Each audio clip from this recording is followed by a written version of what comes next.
Lo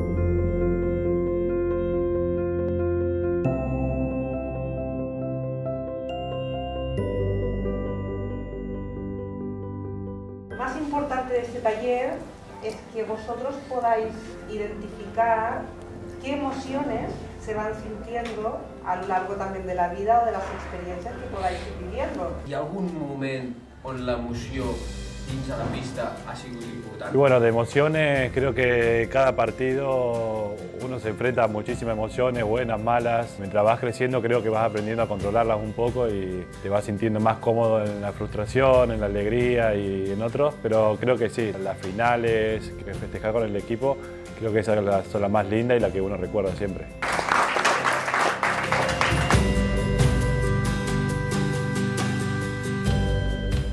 ¿Vale? Aquí es que cada uno pueda expresar libremente cómo cree que es la emoción, ¿vale? 1, 2, 3.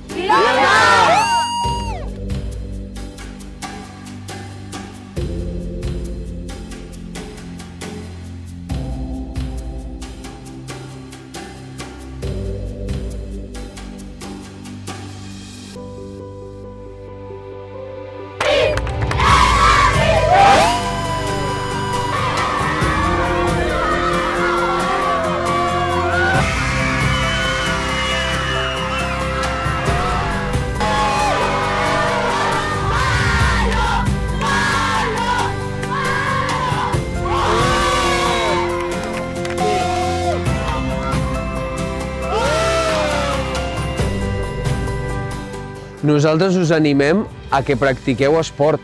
Dins de l'esport hi ha emocions. Si practiquem esport, practicarem emocions.